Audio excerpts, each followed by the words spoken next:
Maybe I'll hold the microphone so I don't look like a cartoon character.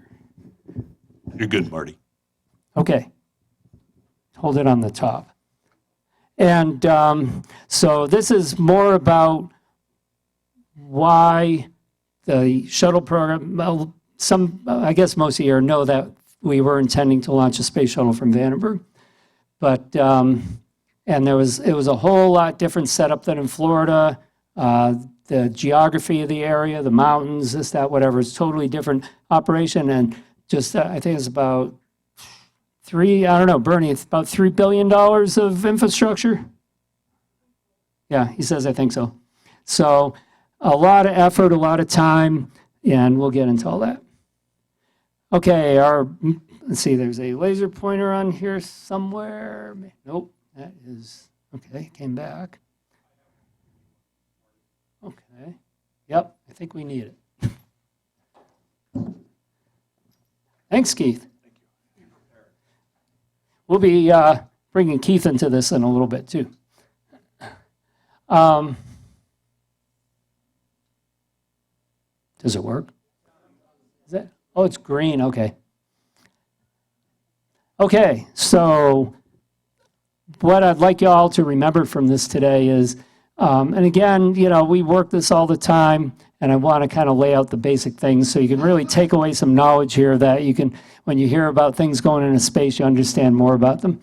First thing is that there's something called a polar orbit, and an equatorial orbit, and a geosynchronous orbit.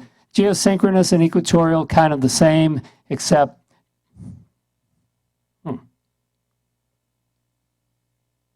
okay. Well, anyway, right up here, this is a geosynchronous orbit. This is where the satellites, like for your DirecTV and all this stuff, these satellites rotate out there exactly with the speed of the Earth. So they're always hovering over the same spot.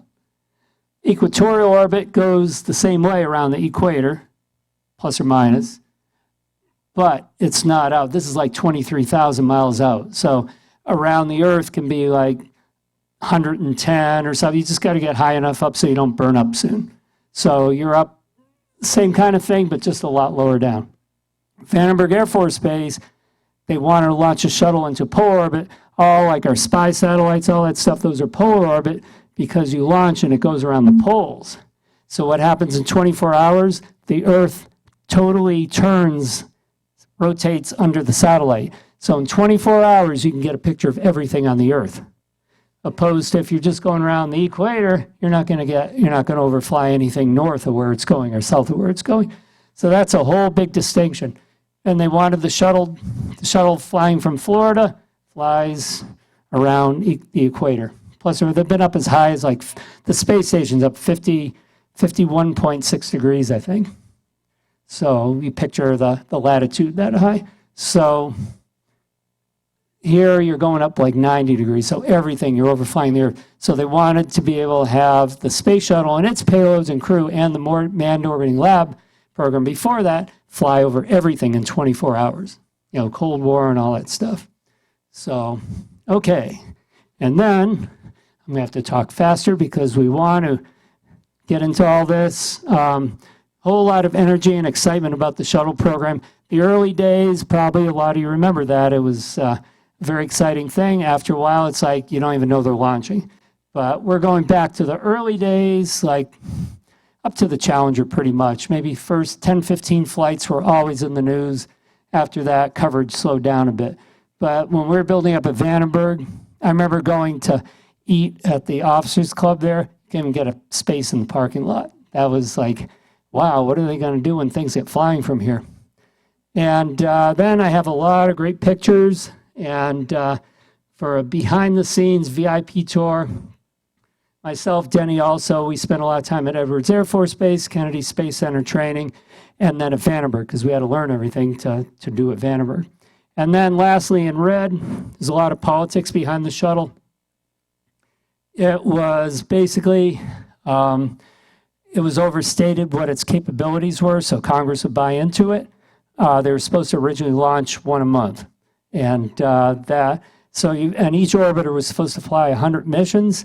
So you figure 4 orbiters, there should have been 400 missions flown. The reality was over the whole program with all the orbiters, 135 missions. So it fell short, but not really. Technically, it was amazing what it did. It's just politics made them say, yeah, we're going to be able to do all this stuff.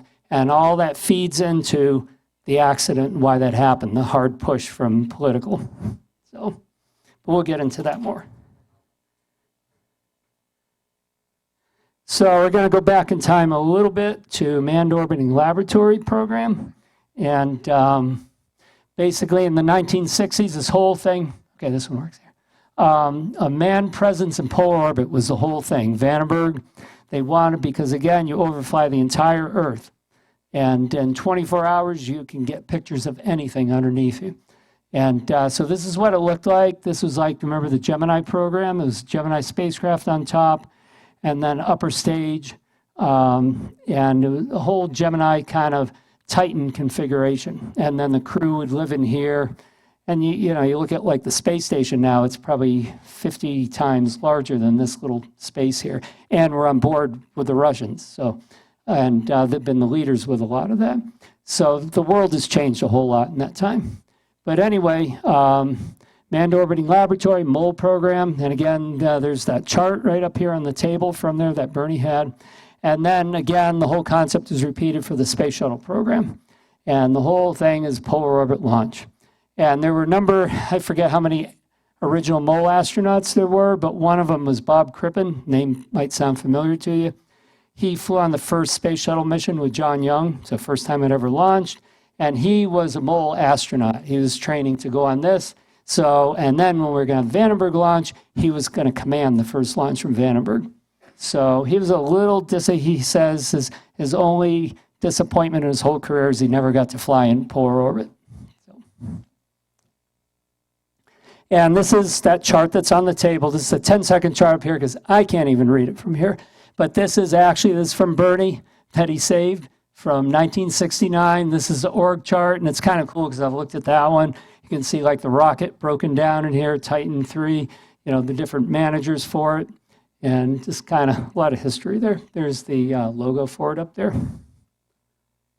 So this is the first Vandenberg crew, and here's Bob Crippen over here, who's going to be the commander.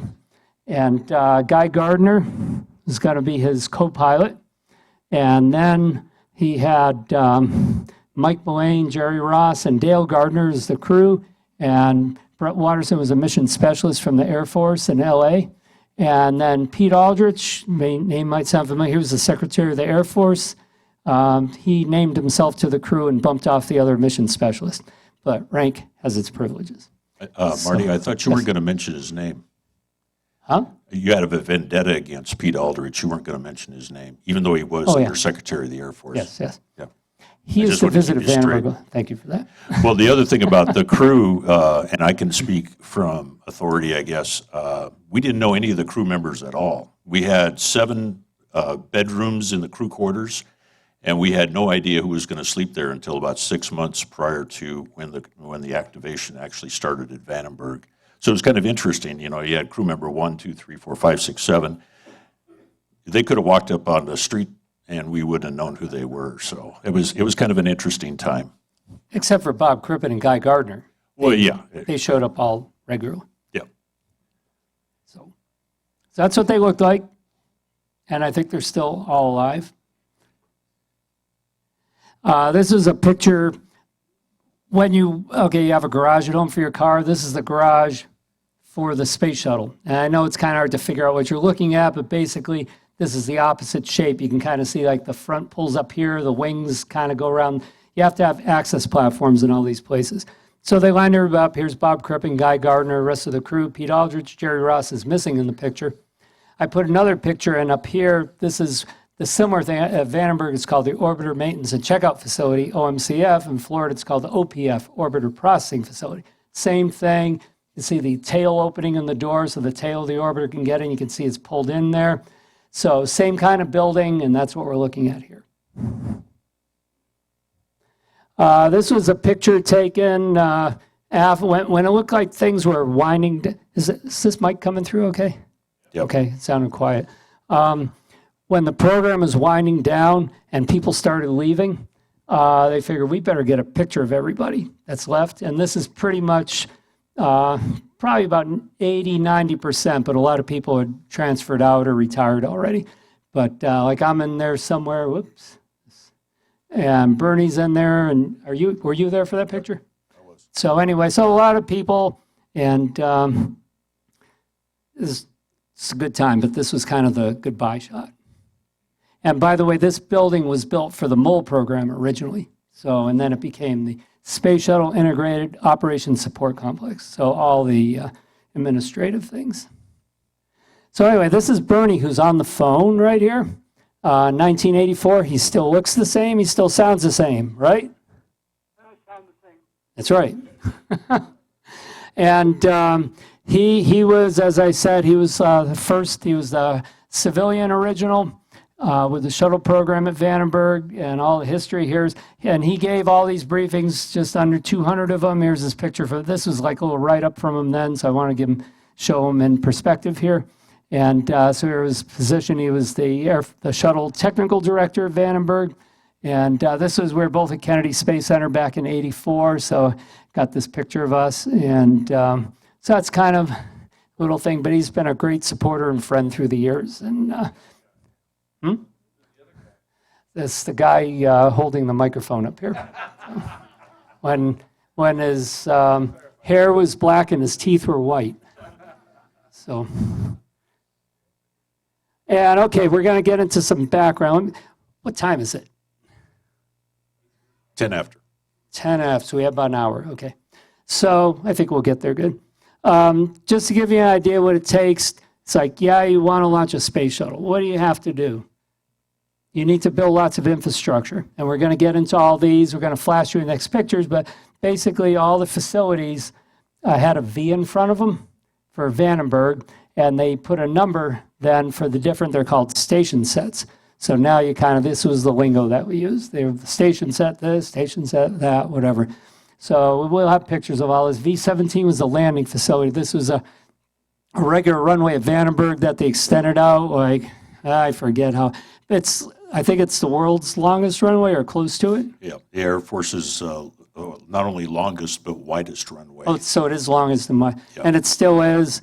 And because they needed that for the orbiter to land. I don't know. Still, Vandenberg is like, it's funny to have the longest and widest runway and maybe a couple airplanes come in a week. But anyway. Then you probably don't have any idea what this is, but we'll get into it. V-18 is the demate facility. Basically, the orbiter gets to Vandenberg one of two ways. It comes back from space, lands on the runway, or it flies in on the back of the 747. You've all seen pictures of that. I have some good pictures. And so that's how you take it off, because this thing weighs like 100 tons. So how do you take this thing off an airplane, pull out the airplane, set it down, and then move it to where it needs to go? It's a pretty intricate kind of situation. Say, Marty, why don't you just go to the pictures? Well, I just want to go through the rest of these, though. Okay. Real quick. V-19 OMCF, we talked about this, OPF at Kennedy Space Center, where you pull it in to do the work on it, the garage. V-27, Flight Crew Systems, that was Denny's whole area, and I worked for him with that. V-23 is the launch complex, this whole thing, and we have a lot of pictures of that. That's a launch pad on South Vandenberg.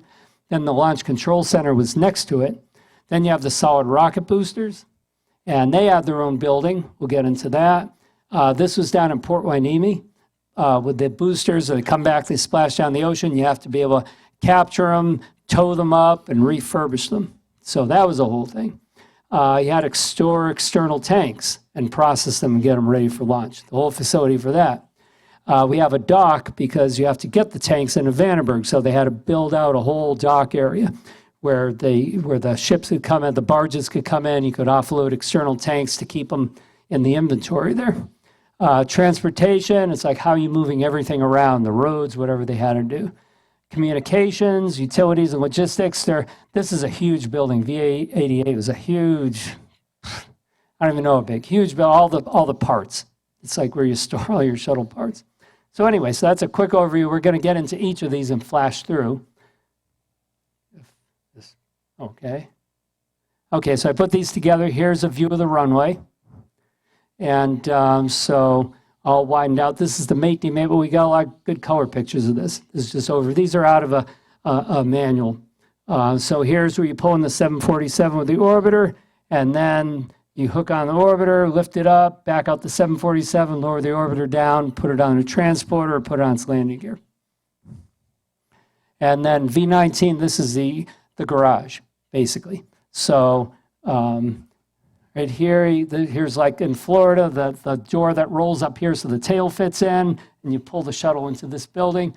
This side is a whole payload side where there's two kind of payloads. Payloads you put in horizontally or payloads that you install vertically out at the pad.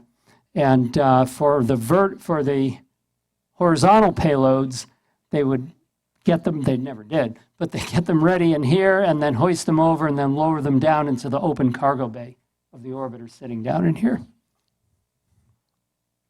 That was the plan. And then this is the launch pad. We'll get into that a whole lot, the whole building up of that complex. This was the Manned Orbiting Labs launch pad. And there's more pages of this. This was like a publicity kind of thing when the Discovery was complete, a building in Palmdale. Instead of taking it right to Florida, they did a flyby for us. They brought it up and flew it around Vandenberg. I got some pictures of it. I'll show you later. But here they got a nice picture of the pad as its progress at the time. And here's the Discovery. And Discovery was going to be our dedicated orbiter. So pretty much because, we were all military missions, probably 99.999. I guess there could be a non-military, but Vandenberg's purpose, again, polar orbit, military missions. So the orbiter had different configurations in it for handling those military payloads.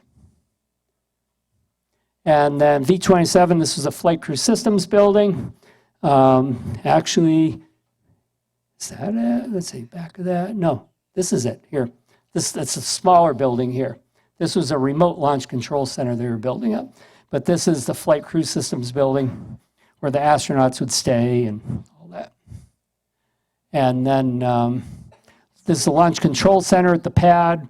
We're going to get into that. Air Force typically had their launch control centers right where the thing launched, and the walls were like 5 feet thick or whatever. But as you'll see later, that wasn't good enough. Solid rocket booster processing. So all the segments, like what happened on the Challenger, the boosters have to be stacked up, end up like two pencils on the pad. Then you hang the external tank in between. Then you hang the orbiter on the tank. So, but all the boosters pieces come in on rail cars, and they have to go in here and be built up, whatever you're going to do with them, prepared, and then brought up to the pad in pieces, in segments. I think it's 7 segments, and stack them up on the pad. And this is down in Port Hueneme here. So again, when boosters come back, you have to be able to get them ready and to whatever you're going to do. Take out of them, you got damage to them, you got electronics you have to replace, they got the seawater in them, you got to clean them, all this stuff. And here's our boat dock at Vandenberg. So this is where the big barges would come in and bring in the external tanks.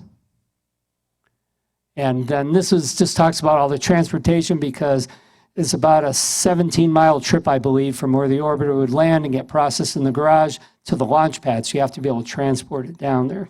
And then there's all kind of other transportation infrastructure that had to be changed too. Like Denny was mentioning to me about the stop signs that had to be able to fold down and all this. There was a lot of, everything had to be fair. Were there power lines in the way? Okay, this is the logistics building. Huge building. These are all shuttle parts in here. Well, never got to be that way, but they were getting, that was the intention. So huge building for all the parts that you need to keep the fleet going. Okay, so now we're going to get into Vandenberg a little bit. Let me hold this up. You all kind of know where Santa Barbara is and San Luis Obispo on the coast. So LA is basically about 150 miles south down here. And then San Francisco is about 230 miles north up here. Santa Barbara is about 50 miles to the south. So this is Vandenberg. Can you still hear me? So this is Vandenberg, north base and south base. It's divided in half by a road and kind of a river that goes through there. So, and this is the runway. You can see the runway. And is this the largest it's the third largest Air Force base, I think, right? Third, Third largest. And I forget how many, it's like 50 miles of coastline. 100,000 acres. Huh. And about 50 miles of coastline, I think. Yeah. So it's a lot of prime California real estate right here. Up on the north, like the Minuteman test missions, Peacekeeper used to launch from up there. Delta II still launches from up there. Pretty much that was North Base. South Base was all the big heavy rockets. Shuttle was going from there. All the Titans went from there, and the Atlas. So these were like the real big, you need to put 15, 20, 30,000 pounds in orbit. It's going to come from South Base, kind of smaller satellite, or a ICBM mission, which will launch to the west, to Kwajalein Islands, will come out of North Base. So now just kind of looking up at this picture, where I have like kind of a snapshot of, so here's like the runway up here, little shot of North Base and kind of picture, and here's South Base, about 17 miles away from that, and you can see the shuttle launch pad right here, that whole infrastructure. And I won't get into this, but this is basically all those pieces we went through, all the V numbers.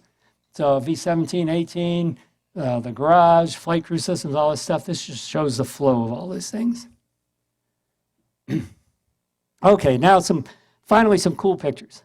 And so remember we showed the orbiter up in the mate demate device. So the airplane pulls in, 747 pulls in on its back, then you hook the sling on, it has attach points, lift the orbiter off, back out the airplane, and then set down the orbiter.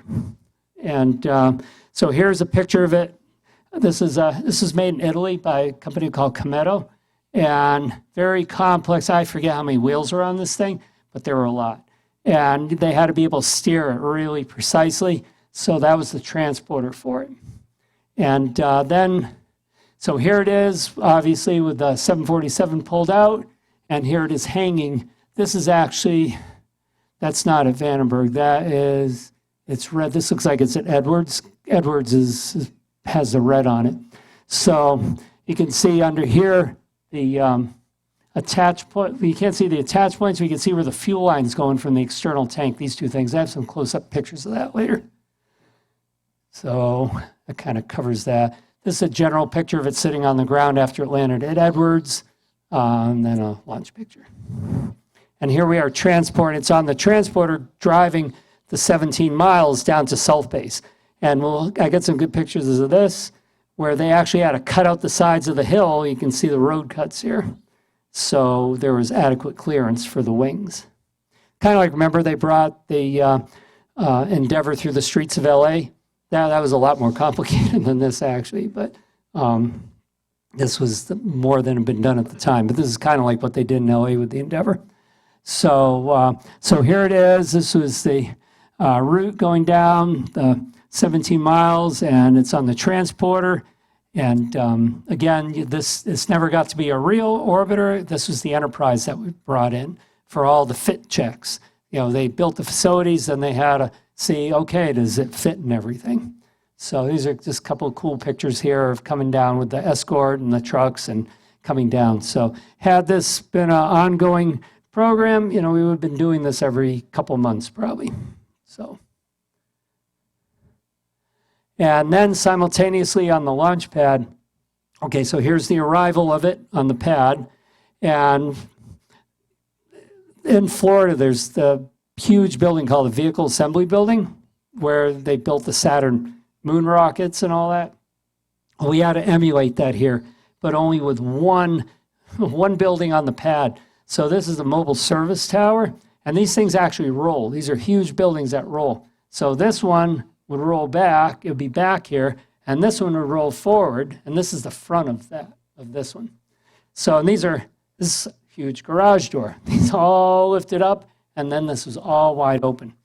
And so what to do, it's like, okay, we got to do this operation, to pull the shuttle and stack it up on the pad. They roll the buildings together and hook them together, makes a complete environmental enclosure.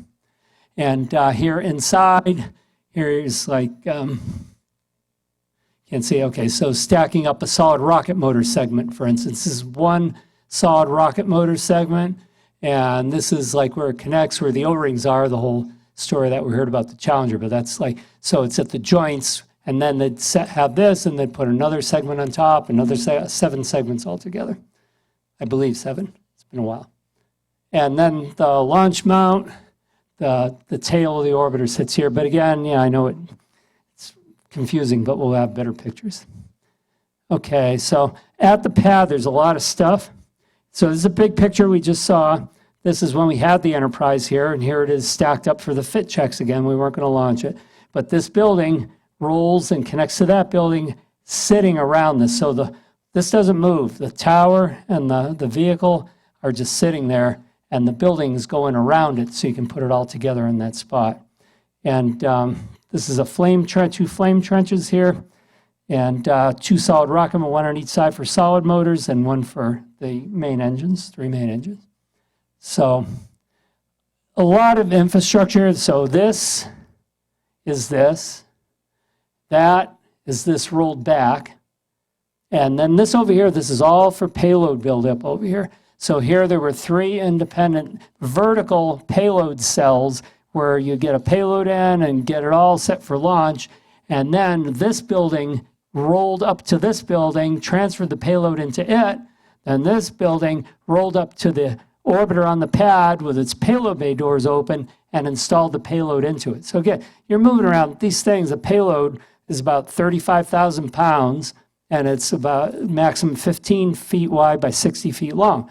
We're talking big things, just really, you have to move around these big things and not break anything.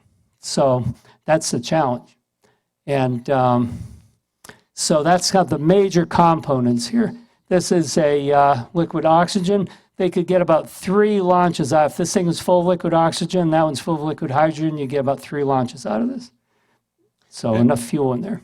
And Marty, can you clarify the time frame that activity was going on? Because that's kind of important too.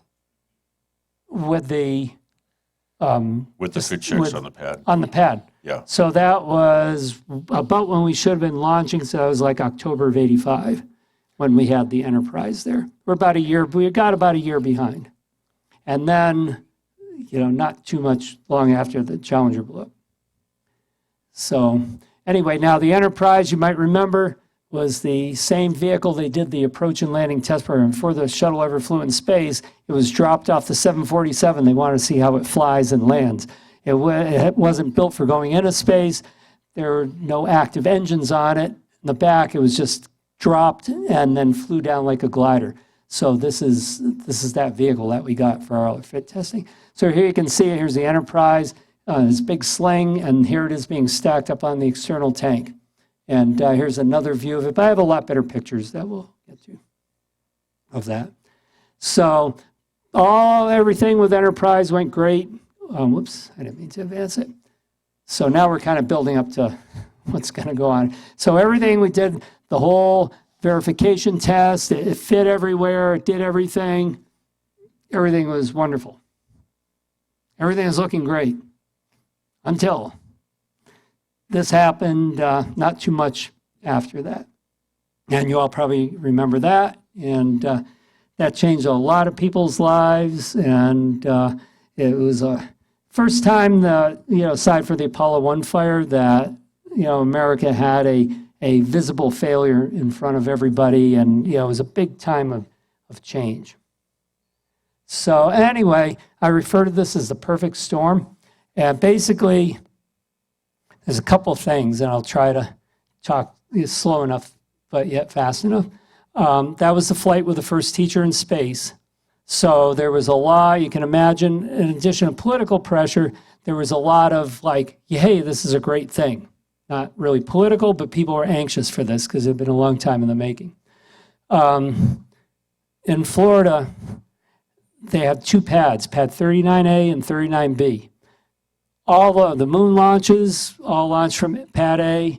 Skylab launched from A, but the crew launched from pad B. That was the last time pad B had ever been used, was for Skylab crews.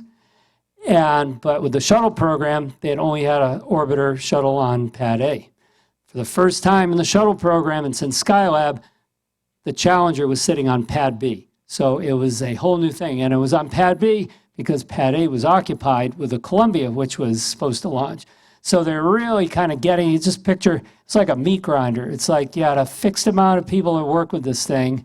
And it's hard enough. I saw at Vandenberg, we hadn't even launched anything. And I was working like double shifts. You wouldn't know when to eat, go to the bathroom, take a shower. It's like, and we weren't even launching anything yet. I can't imagine what the crews in Florida were going through that had first one real vehicle, they had the pressure to get launched safely, but then a second one on the pad. Huge, just unbelievable. Those people were, you get the idea. They were pushed to the pushed limits. I can't even imagine what their personal lives must have been. Give you an idea, Air Force is real big on family.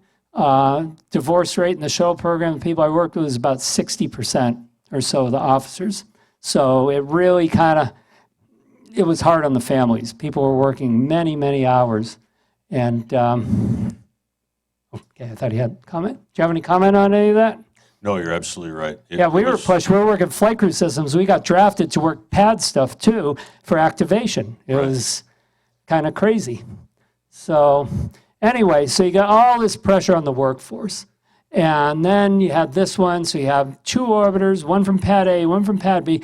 Columbia was behind. Challenger was a bit behind. Then it's the same people working, trying to get two missions ready. And then they started running it. I call it the perfect storm because the Challenger could have launched like 2 days before. The weather was fine in Florida. It was warm enough, but the transatlantic abort site had weather problems. So in case you have generally like two engines go out on launch, you have to come down, you land at the transatlantic abort site in Spain, and you need to be able to land there. So they want to have a contingency. The weather was bad there. They scrubbed the launch that day on a perfectly wonderful day in Florida. I was there for a launch once, and it's a perfect day. Scrubbed it because the transatlantic site was down. So, and then the day before, they couldn't get the hatch closed on the Challenger. They had some odd thing. I don't understand. Answer's probably out there somewhere, but they couldn't lock and seal the hatch. So they had to abort that day.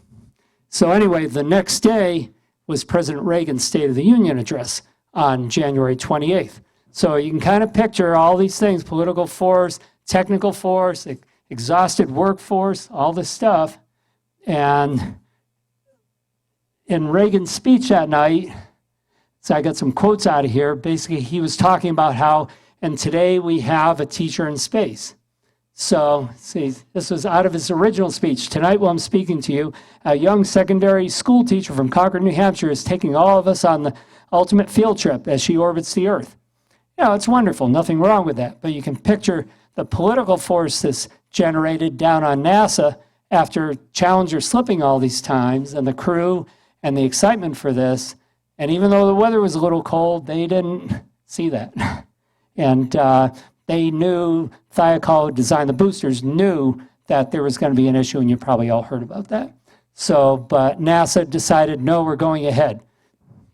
So they didn't want to, you know, I'm not blaming Reagan, whatever. It's like, it was the perfect storm. It's like each little compartment of the way things were just hooked up the wrong way for everything. And then a little bit of history on politics. I found this out from my friend Julian Nod. By the way, he's a balloonist.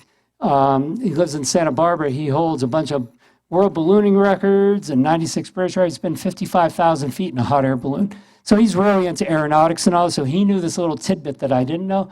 Now, you all probably kind of remember Apollo 12, the second moon landing, launched into a thunderstorm, was hit by lightning. Very smart Alan Bean and the crew figured out was what they got it going again, even though they lost all their power. The cabin went dark, and just imagine that. So, but anyway, Nixon was attending the launch, and it's the first time American president had been at one of these launches. So, and that's why he believes, and I believe him.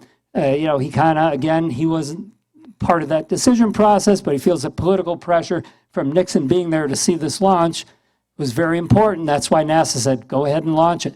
So I believe the roots of all this go back to 1969 with Apollo 12 launching into a very bad, it was a bad day, weather day. It wasn't cold, but thunderstorm, big thunderstorm. Okay, so here I talked about these things. Columbia was undergoing launch processing on 39A, having its own delay issues. They all have delay, not that anything's bad, it's a very complicated vehicle.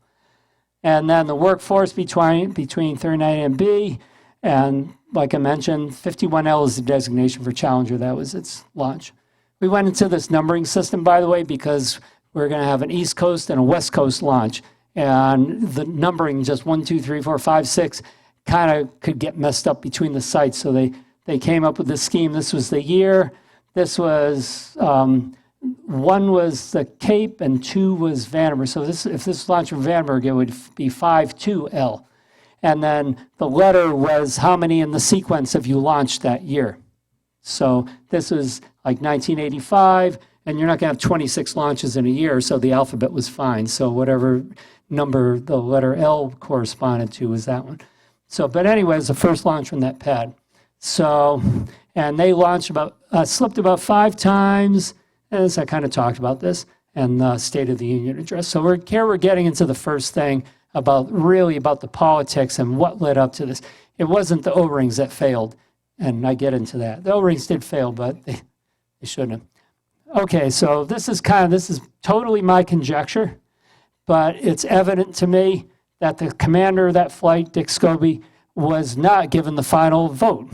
And we have a pilot sitting in the front row, Keith Gordon, friend of mine, and he regularly flies small jet. And who has the ultimate authority of that airplane? Okay, and you got all the weather, you got all the whatever, you make the decision if you want to take off in that thing. So in this situation, the conversations were going on between Johnson Space Center management, NASA headquarters management, and Thiokol. They were making the decisions. They had the information. They knew about the boosters. The poor crew and the commander, they're busy just training for their mission. But I really believe he should have been part of this conversation, because it wasn't like some background kind of thing. It's like this was the number one item that they were talking about. It's like, is this thing going to be able to launch okay?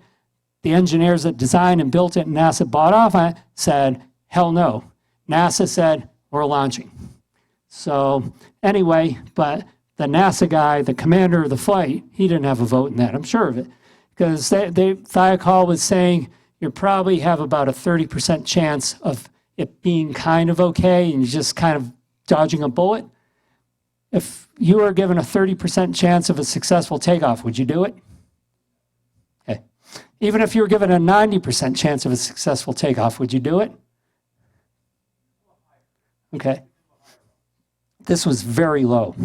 So anyway, so he didn't have a vote in that. He couldn't have had a vote in that.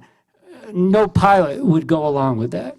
So he was not given the final authority. In my opinion, I wasn't there, but it really makes sense to me.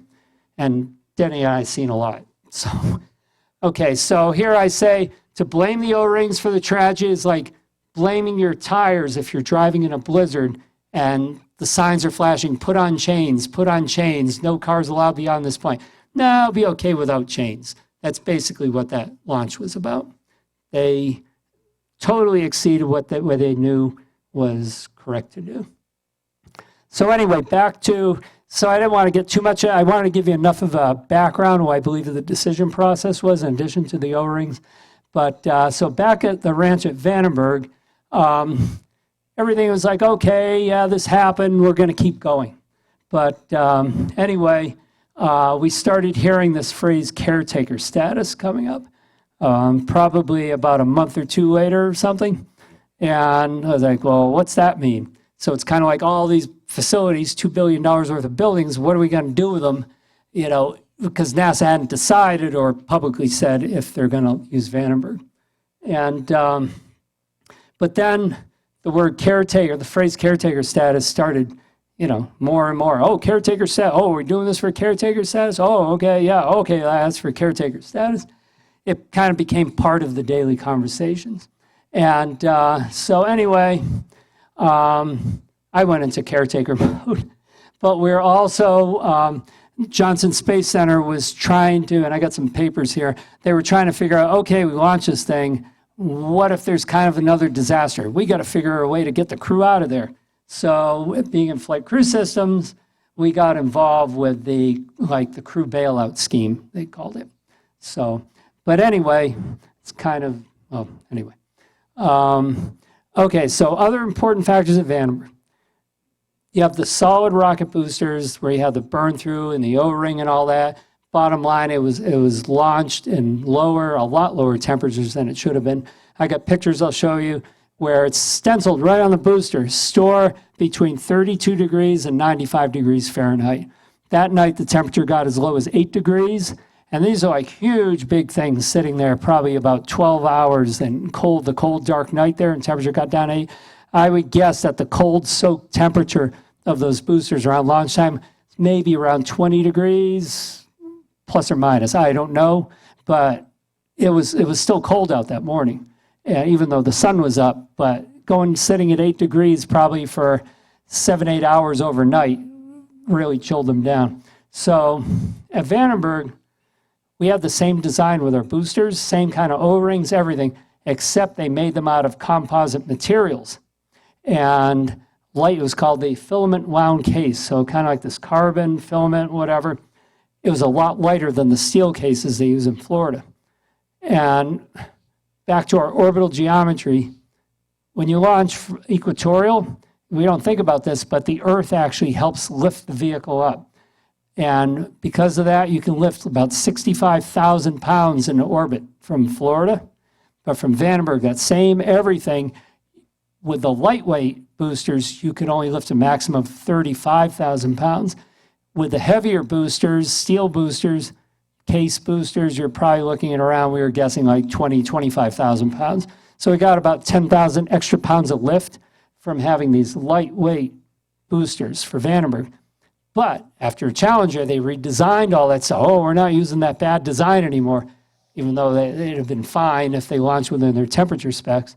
Said, no, we can't use those. So those boosters all got scrapped, and we were left without boosters, basically, to put on the space shuttle from Vandenberg. And so that was like a big nail in the coffin. There were some acoustic concerns that they actually found some design around kind of thing. So that was looking good. Big one, and I have some pictures later of Discovery's first launch. That was going to be our orbiter, so we spent a lot of time with it. On its first launch, they lit the main engines, and then the main engine shut down. They detected some problems, so the solid boosters never lit. But what happened was all this hydrogen, the liquid hydrogen, liquid oxygen that powers the shuttle, you had a lot of residue liquid hydrogen, and liquid hydrogen's of a nature, just like, say, some liquid hydrogen turned into a gas, is going up and hit this ledge here, just that friction of the molecules on here could start a fire. And that's what happened when they shut down on the pad and didn't launch the Discovery the first time. They had all these fires breaking out around the vehicle, and that really freaked them out. And they were they're spraying water on it where they could, whatever. So then we looked at Vandenberg. It's like, wow, that was a big, wide open flame trench. It just basically sits on a mobile launch platform in Florida. But at Vandenberg, it sits basically kind of over like a toilet seat, kind of square. It's like it was totally enclosed underneath. And if all that hydrogen pushed down in there, they figure, wow, we could have lots of fires and explosions underneath and blow up the whole pad. So the shutdown on the pad, 41D, so this was something I'm saying is Vandenberg was trying to figure out how do we deal with this, because that was before Challenger. It's like, wow, this is a big thing. They were talking about bringing in huge fans to blow out the hydrogen, or maybe opening up that flame trench somehow, but there's all kind of cables and stuff. It was a big thing. So Vandenberg kind of had its own problems with that anyway. So second big nail in the coffin is you have that situation with the hydrogen entrapment, it was called, and then you had boosters after Challenger you couldn't use anymore. So things weren't looking good at Vandenberg. And then, just a few months later, this was really, I saw this. Did you see the Titan blow up? Oh, yeah. Yeah. Titan 34D, kind of which they were phasing out because the whole big thing was they wanted to use the shuttle, again, back to politics, it was sold to Congress that it's going to replace all these big, expensive, heavy boosters. So they're going to phase out Titan, they're going to phase out Atlas, everything's going on the shuttle. So, but still, they were still launching some because the shuttle program was new. So this Titan 34D with a big, huge 35,000 pound spy satellite on it basically went to launch and it exploded right above the pad. And not only above the pad, but the launch control center was down here. There was like, is there like 50 or something, about 50 people in the launch control center, about as many people in this room. Yep. And all this, and actually, even though they had big, thick 5-foot walls, it broke through, and nobody got killed, but it was a pretty bad situation. They didn't know. This is a lot of chunks of solid propellant raining down. This was huge. I can believe this is like a surreal thing. It's like Challenger blown up, and then I went out to watch this, and it's like, is that really happening? It's like, oh, that's right. Then you think, oh, it must be 4th of July. It's like, it just didn't make sense, It's like, things don't do this. The country's largest rocket, but this was only, let's see, a few months, about 4 months after the Challenger blew up. And then there was one other, I'll mention it here. They went to launch an Atlas from Florida. They launched it into a thunderstorm kind of thing. They had very heavy wind shear, more and more wind shear. They exceeded their limits, and the wind shear tore up the rocket on ascent. So there were 3 U.S. major failures, and that took out an Atlas. So here he took out a Titan, then he took out an Atlas, and before he took out the shuttle. So entire space program was shut down. We had no way to launch anything. And the Russians weren't our friends yet. So anyway, so I kind of covered all that. Did you want to say anything about any of this? Well, you kind of touched on it, but just to stomp it a little bit more, this kind of changed the Air Force and NASA thinking about where the launch control center should actually be at the launch site. And we, as Marty mentioned earlier, at Slick 6, the launch control centers were right adjoining to the pad, which made it a perfect opportunity in case there was a pad failure that the LCC could be taken out as well. So this started a whole rebuilding, if you will, of launch control centers that were remote enough to be much safer. Because the watchword here for, all through this time frame, everything NASA talked about, everything Air Force talked about was safety. Especially, it was safety after all this. So, it was a bad time. And it's kind of funny, recently there were 3 commercial launch failures. It was first a orbital from Wallops. SpaceX. And then SpaceX, and then there was one other. Someone else had, there were 3 commercial ones. So it's kind of funny, these accidents, what we've seen happen in 3s. But anyways, my favorite slide. So the shuttle, it never began from Vandenberg. So on the Central Coast, there's the Chumash Indians. I don't know if you've all heard of that tribe. So they've been there like 15,000 years. And they have a lot of burial sites there. Anytime you go to move any dirt at Vandenberg, the archaeologist has to come in there. And he's like, is it okay to dig here? Well, let me study this for a month, whatever. A lot of times they just bring in a bunch of dirt and pile it over existing dirt so they didn't have to disturb the ground. So anyway, after the mole program being canceled and the shuttle having its issues and being canceled, so the Chumash Indian curse started becoming a common kind of thing. And that the gods weren't happy with this whole thing, and this is what was behind it. It was kind of serious. It sounds funny, but it was kind of serious. But anyway, a little known fact, our friend George Stetz, who actually we're in contact, Bernie got us in contact yesterday. He's retired now. When he retired from the Air Force, he was one of the main managers there along with Bernie. When he retired from the Air Force, he launched a bottle rocket from Slick 6. And in my mind, and everyone else agrees with me, that was the first successful, 100% successful launch from Slick 6. That bottle rocket did what it was supposed to do. It could have fizzled, it could have blown up, whatever. It went. And I remember, I was at his retirement, went whoosh, went way up, and the way bottle rockets do. First successful launch from Slick 6 was a bottle rocket at Colonel George Stetz's retirement. And true story, right? Yes. No objections there. Okay. And anyway, so, and then there were some smaller launch vehicles, and there were a couple things, and they had a couple failures from that pad, and then they'd have a success. Things started looking good, but then the Delta IV program took over Slick 6, by the way, Slick, SLC, Space Launch Complex, and 6 is the sixth one down that way. So they took over, Delta IV took over, and they've had 100% success rate of the Delta IV of the one we were talking about launched yesterday that Bernie slept through, and his hearing is still as good as it used to be, but he slept through it. And then and stands through today. This program with the Atlas and Delta United Launch Alliance, 100% success so far, and I forget how many launches they've had, but they've had a lot, and it's very robust. They've really built their reputation on reliability. So anyway, that's what it looks like. And then, okay, so back to the shuttle days. Air Force had all these payloads that were built to fit in the space shuttle.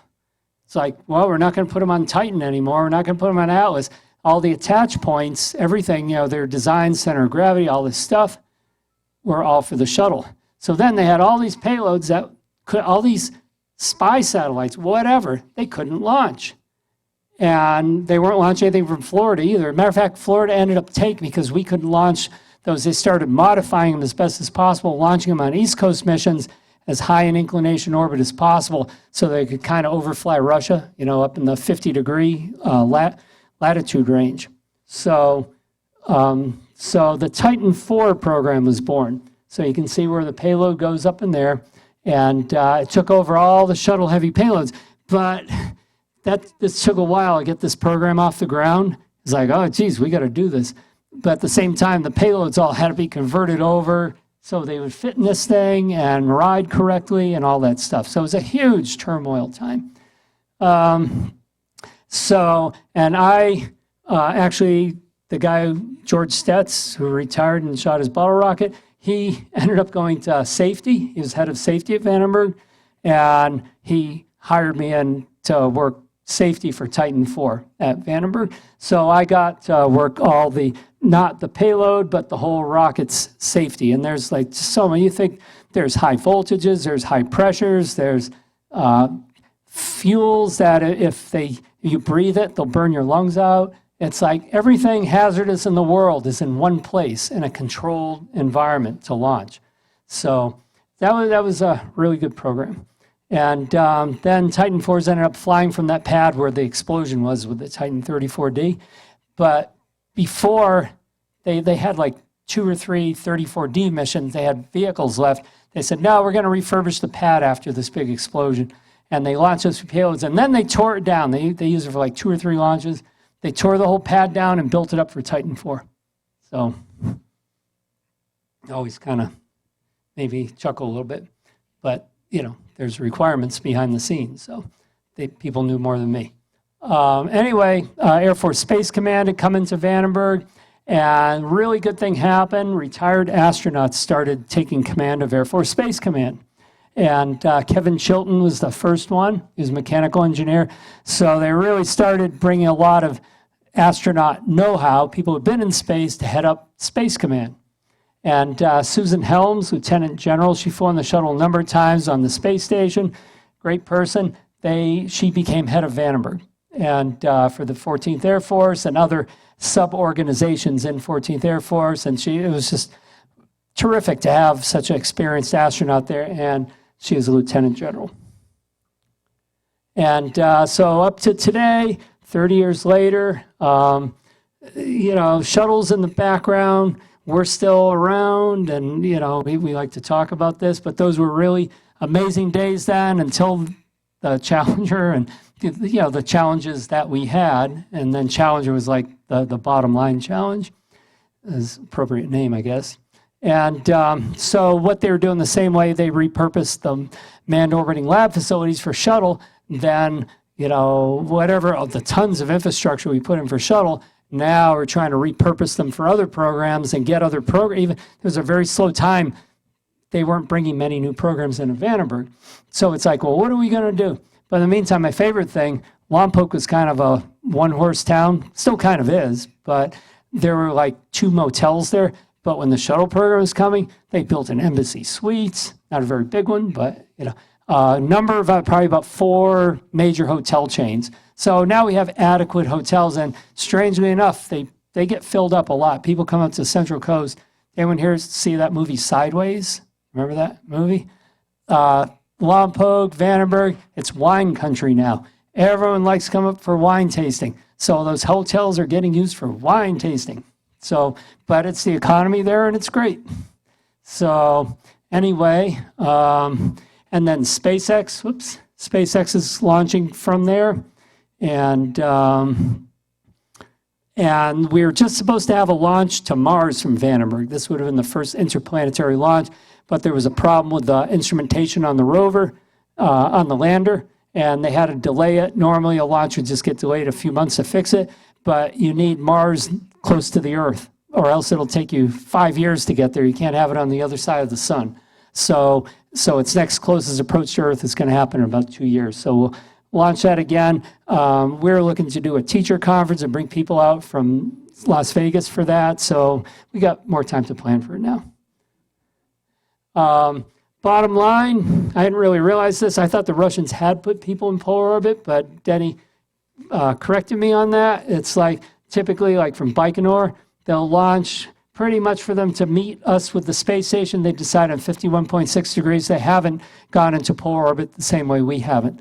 So, but here's a nice diagram of pretty much how the space station's orbit is. And you can see you overfly a lot of the Earth, but you're not overflying a lot of the Earth. So, so these numbers like 50 degrees, 51.6, that's the latitude. It's pretty much, it's probably above Maine in the United States, whatever, but it's not, up to Alaska. Yeah, and the importance of that, Marty, again, is a couple of things. First of all, there's a lot of theories about putting manned missions into polar orbit because of increased radiation exposure. You know how they're worried about radiation exposure even right now with the International Space Station. It would be even worse if you were to be launched in a polar orbit configuration. The other thing is electrostatic discharge. And they again, a lot of this is theoretical. They have no proof because they have nobody's launched it to see if what they think is going to happen actually happens, or if there's something else hidden out there that could be a problem.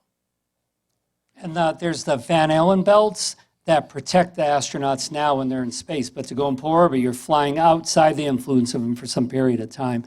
But again, the flight surgeons, they looked at the stuff, they figured, yeah, it might be bad, but it's not like unstoppable. They felt and again, a lot of times in the military, you do things that, hazardous duty pay for or whatever. But, those crews accepted that, whatever. Maybe they had all their kids already, so, it wasn't a big deal. But, it was acceptable levels, even though it was going to be higher radiation, it was acceptable to them. So, Marty, 5 minutes, 5 to 8. What's that? 5 to 8. 5 to 8, okay, good. Let's get through these pictures real quick. How do we get this over? It was quick. Who wants to come to the big party? Let's see, how do we get back to this thing?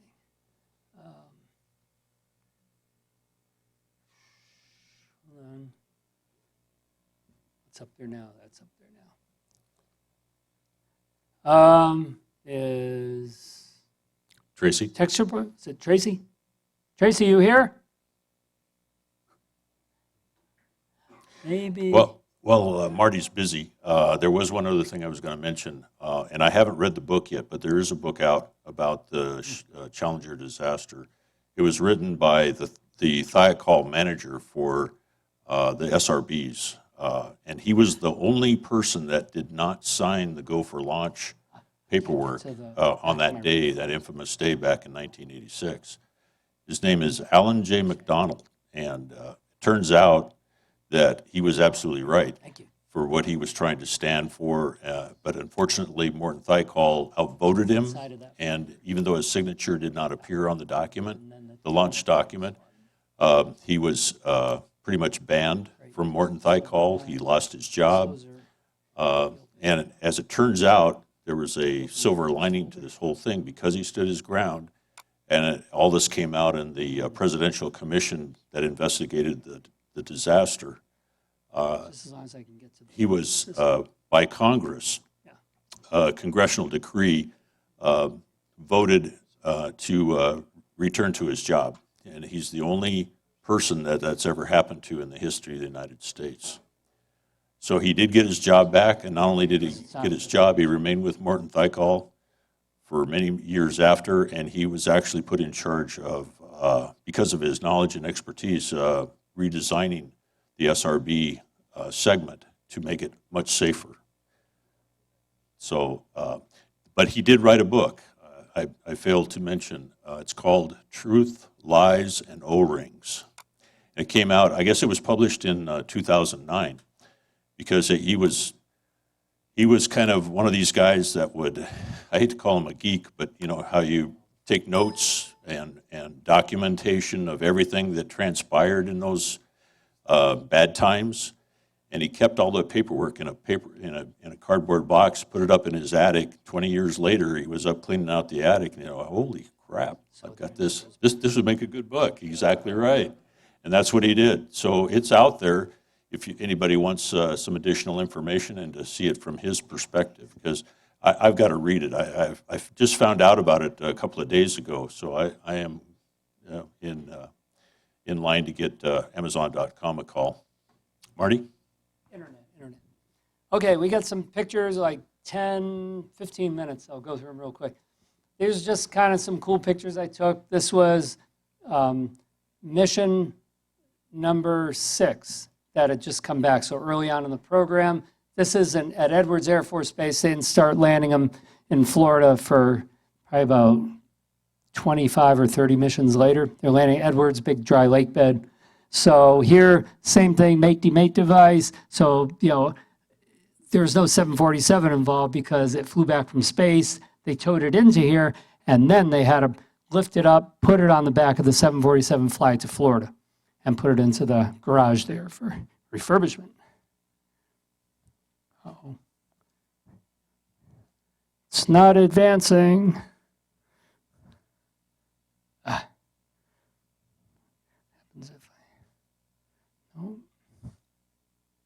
I'll do it by hand. Okay, so here's, these are hook on the back for electrical power and draining out bad fumes. There's hypergolic fuel back there. Good. Okay, so bring in 747 now. You can see the attach points.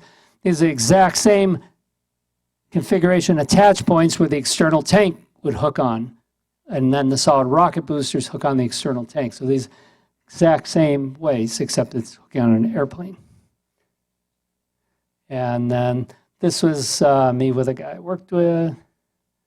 And this is the tail cone they put on the back. So as it's flying, because if you have those engines back there, it's not aerodynamic. You've probably seen some of these trailers lately with those kind of things they put on the back. And that's to make the trailer aerodynamic. I think they increase gas mileage with the trucks by maybe 5 or 10%. It's significant enough to pay for the fairings that they put on the back of tractor trailers. So similar with this, not they're looking for fuel economy, they're looking for the whole thing not to shake apart when they're flying. So here's the 747 pulled in, and then they'll lower the orbiter down on top of it. This is a picture of a tire. I thought it was kind of cool.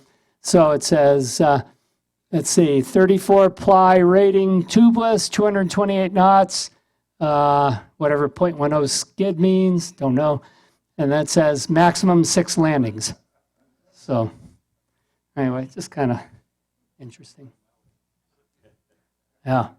Now this isn't doing it again.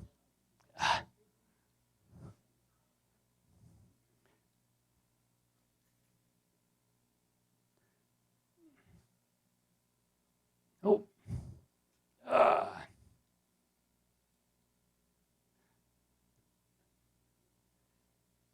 It's working. Okay, so orbiter's been put on the 747, backing it out. They got to fly it back to Florida now because it's everything on board. Why don't you throw in real quick how you got to do that whole thing? You were with which line? Atlantis' first launch. Then he got to be in Florida work with the stowage of all the crew equipment, and then he went out to Edwards to destow all the stuff after the flight. Yeah, So he had a really great experience. this was in October of '85, actually the 3rd, 4th, and 5th of October. I remember it because I was gone for my sister's birthday, but it was the maiden voyage or maiden flight of Atlantis, and they wanted to there was a couple of satellites aboard that they were going to release, but primarily it was a very short mission of 3 days. So it gave us time, once it's launched, well, let me back up. We were with the crew, and we helped stow the vehicle because flight crew vehicle operations includes not only astronauts, but also their flight crew equipment, which could be scientific experiments. It could be whatever they wear up in space flight. It could be just about anything. But in addition to that, the mission equipment kits that go along with it, the RMS, the mobile arm, all of that comes under the V-27 Flight Crew Systems nomenclature. So we had to make sure that everything was in readiness for the astronauts on the Florida end. They had a successful launch, and as soon as they took off, we packed our bags and headed for Edwards Air Force Base, because 3 days later, we were there for the landing to catch it on the other end. I was trying to think, the reason why they didn't land at KSC was because they didn't have the drogue chutes, or when did that come later? I don't know how many missions in Atlantis first flew. It was like 30 missions? Yeah, it was about 30. They 'Cause I might was not have 80 been doing reliable landings in Florida yet. I don't know. Yeah, and a couple of times A lot of moving parts. we went over to Edwards to help with the destow operations, and so we did Challenger.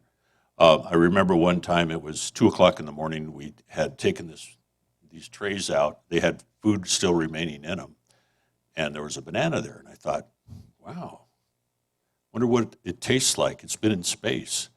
So I ate it, and believe it or not, I got gas. Couldn't explain it otherwise. Okay, Marty, How about back- Trader Joe's banana? take it away, Johnny. Okay. So anyway, so here it's going out. This is the Challenger, by the way, in one big piece.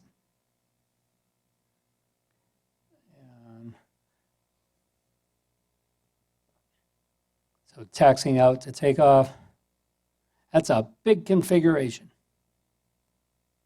You just think of all the engineering that, not only goes into the orbiter, but the aerodynamics to figure out how to put this together, just to fly this, to transport it. It's unbelievable. Okay, so that went back to the beginning. Okay. Successfully got through 10 pictures. Okay, these are in Florida at the Orbiter Processing Facility. Okay, so this is the same Challenger because I went to Florida real quick after that. So this is the Challenger. You just saw on the 747 in its garage. So you can see the payload bay doors opened up here. And the lighting is, I don't know what it is. All my pictures come out yellow that were taken in there. So, but you can see the doors open and the front of the orbiter where it says Challenger there. And then that's the back inside the payload bay. There's the front. So crew is up in here. Here's those windows that look back into the payload bay. Here's the remote control arm. They do a spacewalk. They come out through here. But you can see it's all torn down inside. After a flight, this is like a major garage operation. Everything, and it's configured for its next flight. A lot of work.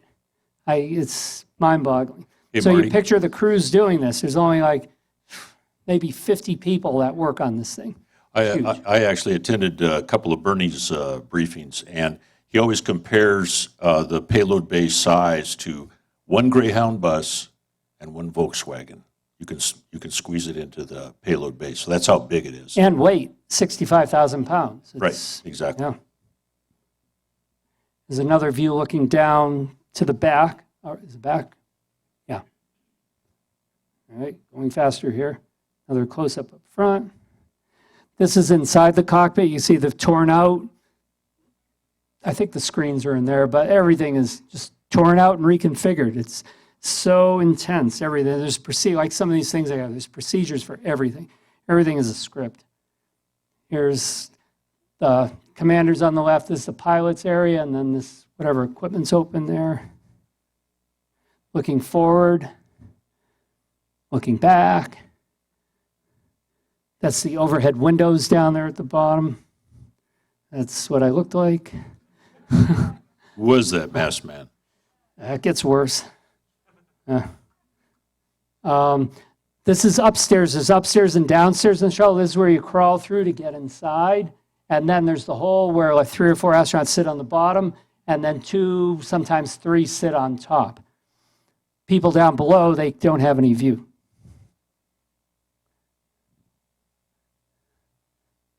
I can't tell. Anyway, it's a picture. This is avionics bay. On the lower deck, all the lockers that he was talking about that he worked with stowing, but in front of those lockers, all the avionics. I think I have a better picture next. Well, there's the airlock hatch where they go for spacewalk, go into it. So yeah, here's some technicians, and this is like, you can picture like, you know, the way the orbiter comes to a point in the front, this is going that way, and this is downstairs and all. Now it could all fit in your phone for the electronics, but back then, well, maybe not. But anyway, so that was going in again. And got to sit in the seat. NASA had really lax security. Yeah, it's very lax security.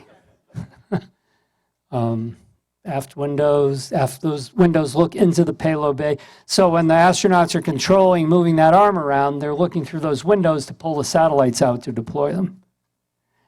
And, okay, so that went back to the beginning. I think Marty Waldman was the only picture in the NASA post office that was posted up there to be aware People of. that would confirm that. We're always looking out for him. Okay, so we have to take your microphone away. This was when the Discovery, I mentioned this, when Discovery was built in Palmdale, they flew it to Vandenberg for the publicity thing to fly it around the pad and all that. So here it had landed at Vandenberg.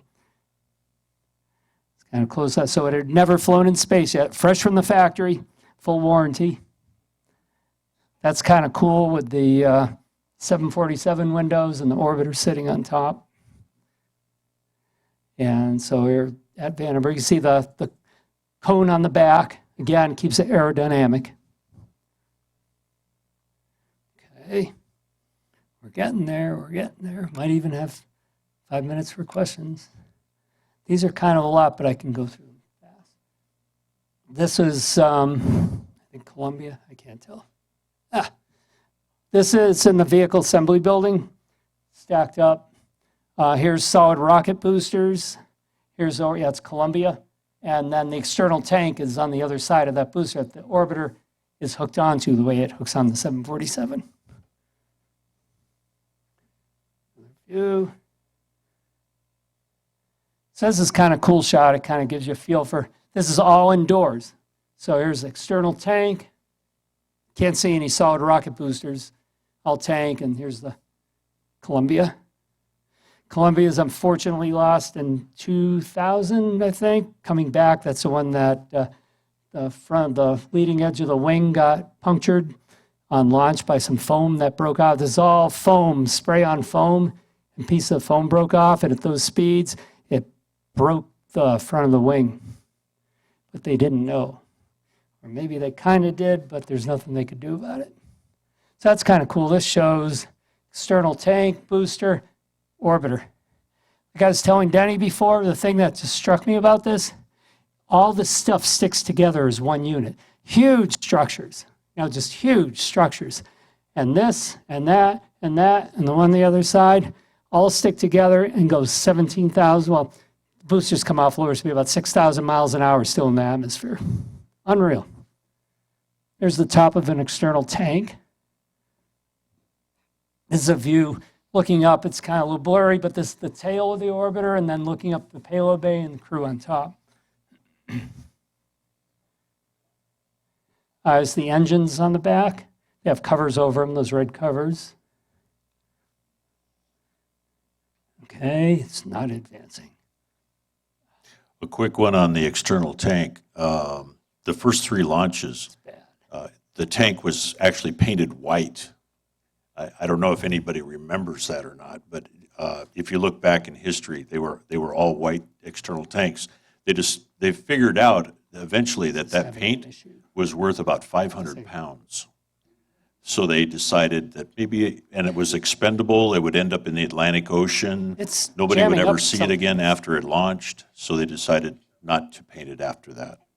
So that's why you see it's kind of a rusty looking material. It's ablative material, but yeah, they're no longer painted for that reason. And again, that shows you how precious the payload weight is relative to the cargo that you're carrying on board. Less significant at the Cape, as Marty was explaining earlier, more significant when you get to throwing stuff off at Vandenberg and trying to put something in polar orbit.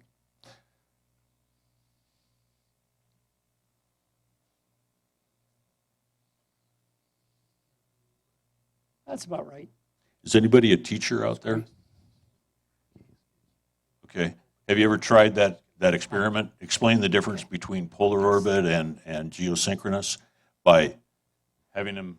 Okay, we're a back to student the main sit in the show. chair, and this is real quick, and going around and throwing a ball this way as opposed to doing it in the chair and throwing it straight down. Much harder throwing it straight down. It's just the physics of it.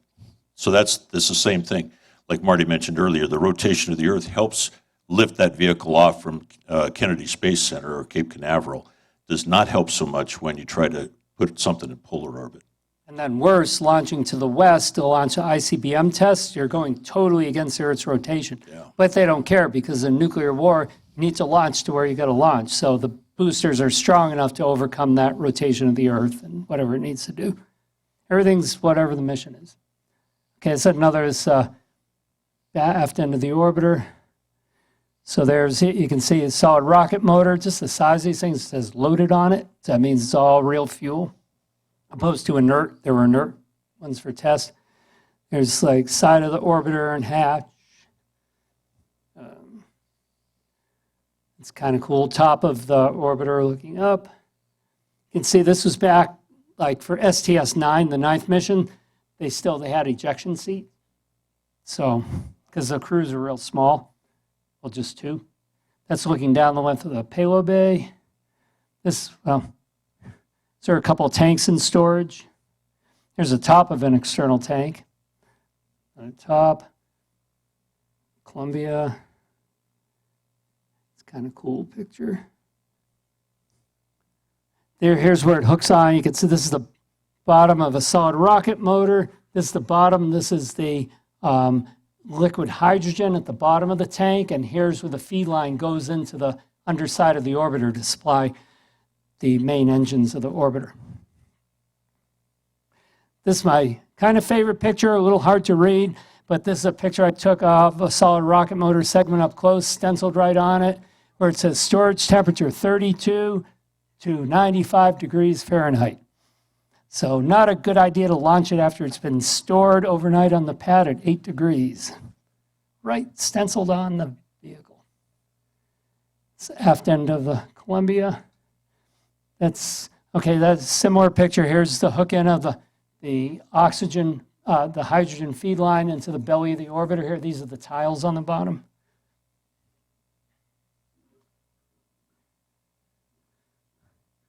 Is that it? Yes? You are? Okay, well, say goodbye to everybody. There, so They're all thank saying- you. Let me have a part in it. We'll talk to you later. Okay, good night. We'll have the garbage disposal on here. What's that? Turning on the garbage disposal. Oh, okay, well, we won't do that. Okay. Okay, well, he's washing dishes. Okay, night. See ya. Thanks for being part of it. Okay. He said I did a good job. Thank you. And that's the man who gave all the beginning show briefings. Okay. Night. Hi. Bottom of external tank. These are, again, where these are fuel lines. And they're like this size. Another view. So this is where all the fuel from that big tank goes in the orbiter. Attach points. They had a destack STS-9. I was there for that. They had some issues. So here it is being lowered down after they pulled it off the external tank. That's why I have the picture of the tank with nothing on it. Landing gear down. Picture of the crane operator doing this. A lot of skill.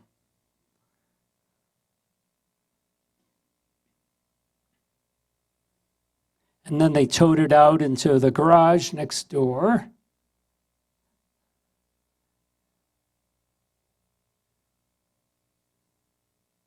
Pulled it in. You can see where the roll-up door next to the left of the number 2, so the tail can fit in.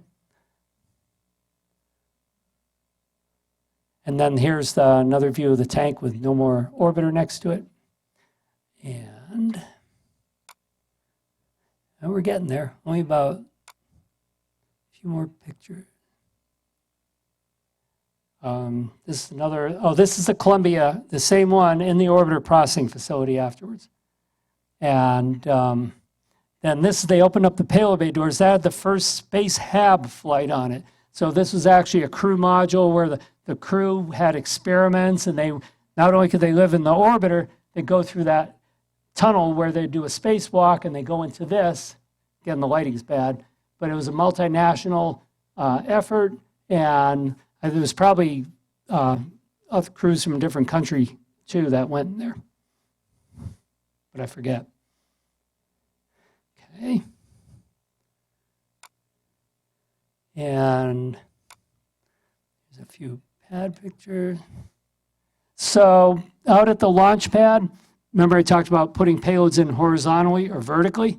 So in Florida, they'd bring the payload up in a big box and hoist it up and put it against this thing, and then they would swing this whole thing over to the orbiter sitting here and install the payload in vertically. And this kind of looks like, see the wings and the whole cutout, this is the payload bay shape right here. So everything, just picture all the engineering and design, and unreal. So much stuff. Here's a close-up of the pad. So much infrastructure. Remember I was talking about how the flame trench is open there, and they had all those fires after the on-pad shutdown, but it's like at least there was all this area where it could vent out. At Vandenberg, it goes down in this hole, and that hole doesn't open up till it goes about 200 feet out to an exhaust side, way over to the south. This is up on the tower. This is where the crew walks across to go into the shuttle.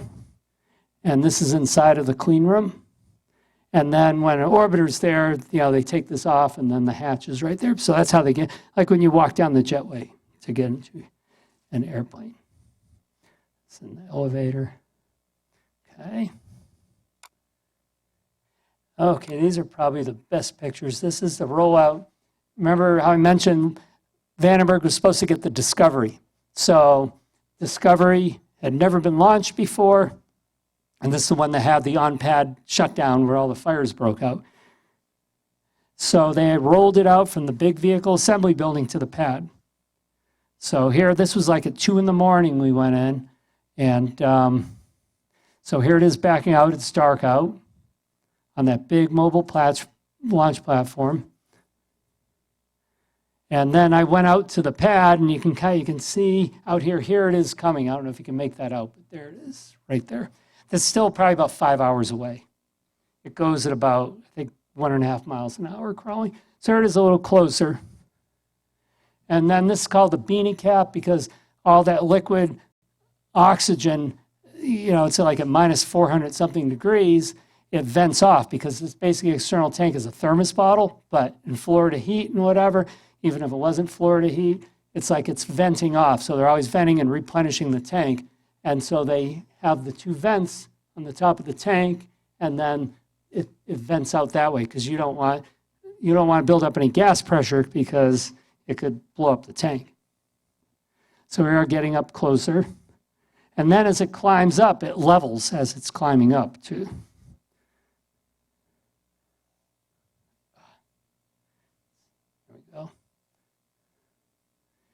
Okay, and this is on the mobile launch platform, so you can see the solid rocket motors here, all stacked up. And that's solid rocket motor, tank in the middle, and underside of the orbiter on the left. And then here coming back in, I guess I went down and up. But again, we're probably still an hour away at this point. And now here it is finally getting up closer to the pad surface. Now it's up on the pad. And then this was kind of cool with the lighting. These are pictures looking into the cockpit. So picture this is the side windows. And here, so picture laying on your back in here. And well, it's like Space Mountain, I guess. So. But my favorite story, I got to be inside when it was powered up for the first time on the pad. I still hear the fans coming up in my mind. So, because again, this was going to be our orbiter, so it's fortunate to be there to be there for that training. Overhead side windows looking in. Overhead window, side window. So yeah, so here, picture like laying on your back here and pointing straight up, and the trip hasn't even begun yet. So it's just kind of cool looking at these where they're not going anywhere.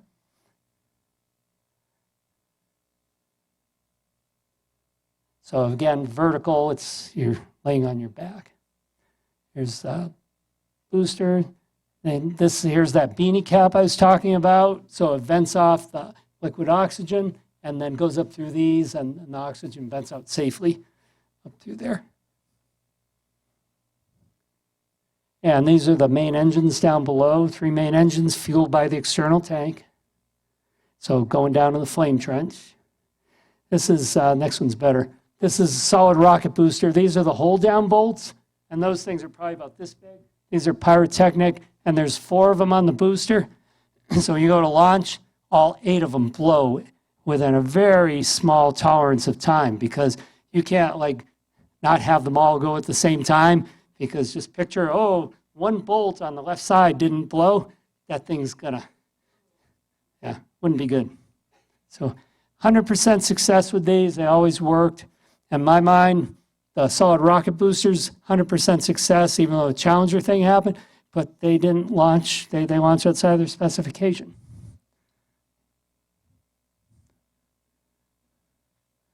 Okay. They didn't read the owner's manual. Okay, so here we're bringing the Enterprise into Vandenberg, so kind of ending it with a Vandenberg thing. This will advance. Okay. So this was for all our fit tests that you saw when it was down at the pad, you know, all this stuff. So here it is on the ground, and it's going to pull into our mate-demate device. This is on the 747 after, right when it landed.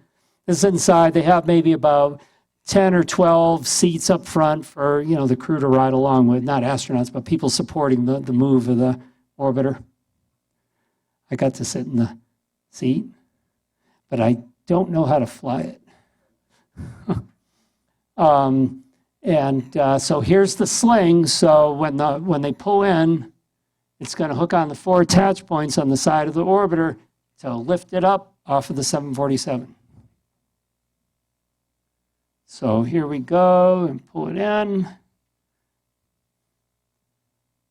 And that's kind of a cool picture. You can see it's suspended there, so it's already been hooked on, backing out the 747 now. So here it is just hanging there. You can see a 747 on the ground behind it. Kind of cool picture.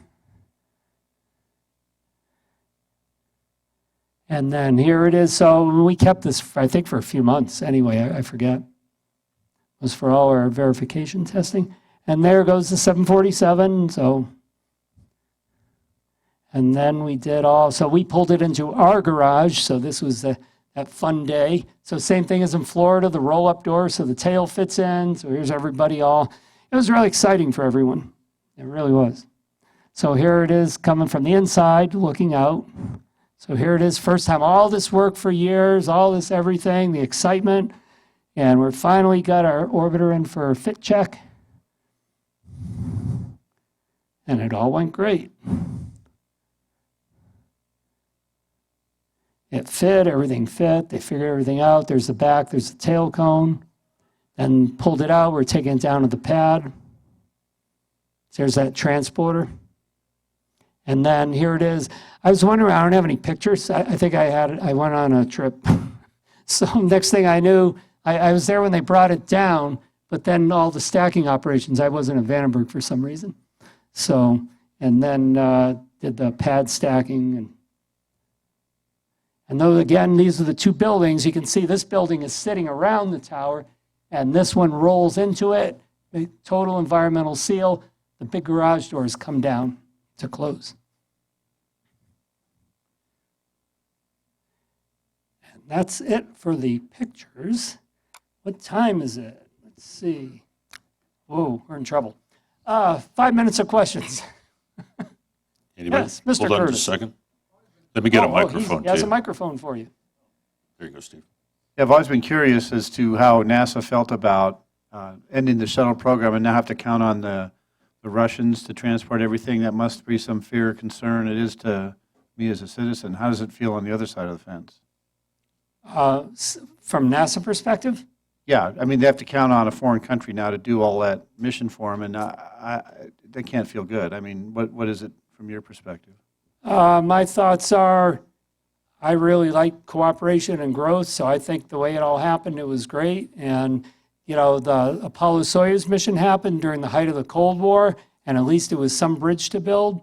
And sometimes when you're in need and you rely on other people, you open up new doors. I know your question, but from national thing, whatever, yeah, they look really bad. Yeah, look what happened. And the Challenger blowing up, and all these things. But what can you do is they were down. So kind of thank God that help came, and we've done just tremendous alliance with Russia and other countries with the space station. Just been amazing, and it's opened up a lot of doors that never would have been open. So I think in a bigger picture, wonderful. In the small day-to-day picture, a lot of ego involved, whatever, it's, you know, kind of bad, and America wasn't, you know, what it was back in the Apollo days, but that's life. You know, we're all just doing what we can. We all came from over there anyway, you know, so that's, yeah. Anyway. Personal. Great job. Thank you very much, Marty.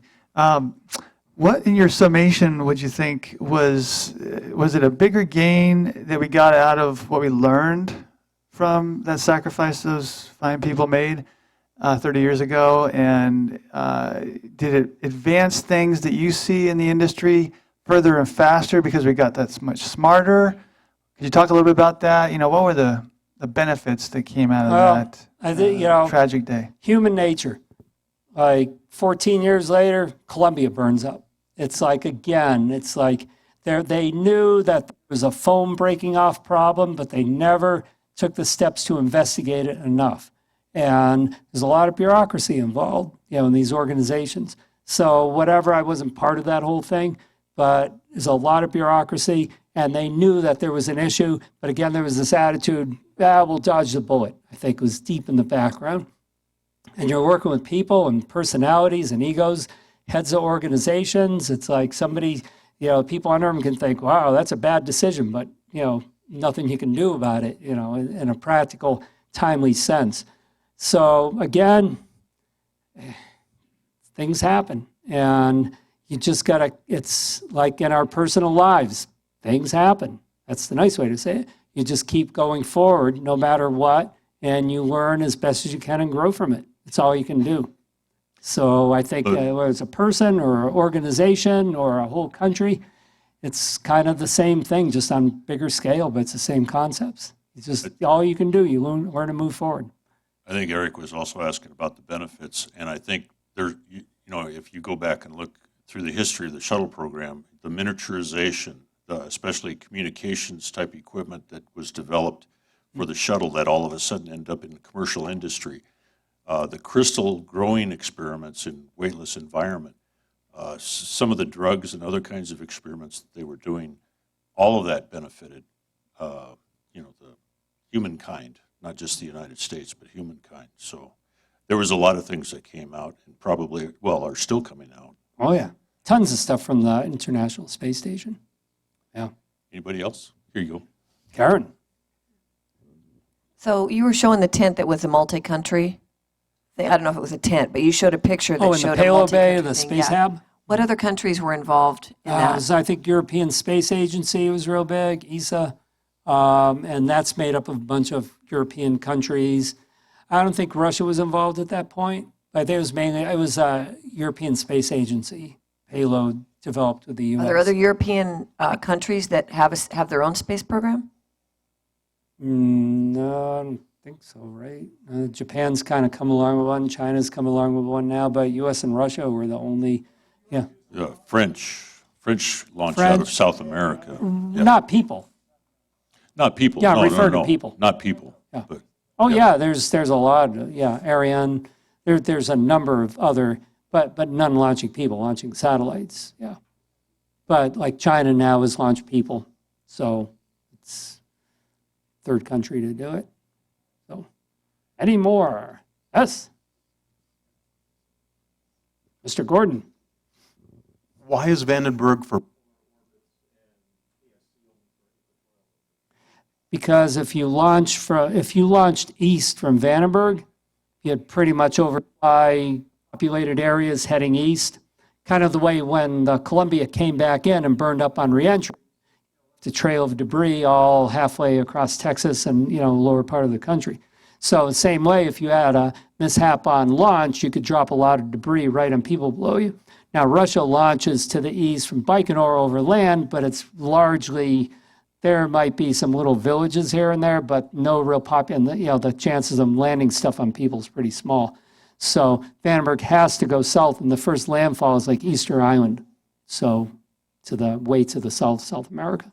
So it's broad ocean area all the way down. You just have to be careful when you're going out past Santa Barbara and LA, so that's why range safety is important. If it's going off course, you have to be able to blow it up, with assuredness that you're going to be able to blow it up before any pieces could reach land and kill a lot of people. Yes? He's on his way.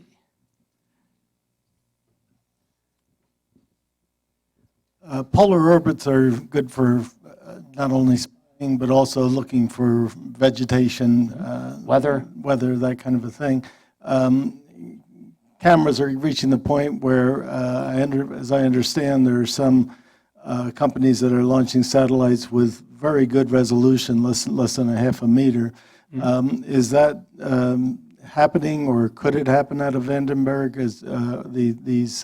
Well, they have, like the Google Maps and a lot of, overflying areas, because you can pull up anything. You can pull up stuff above 50 degrees and whatever.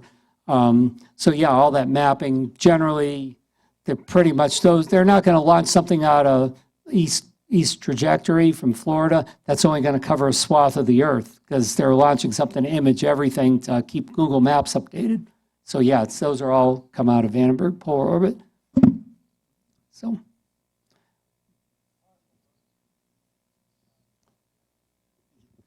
And more specifically about Vandenberg, what do you think it's being underutilized? It's not doing right now. How do you? What could it be? What would you like to see, or what do you think it would be better deployed to do that it's not doing right now? I think that they're pretty saturated now with work. I've been gone from there about 6 years, working out there.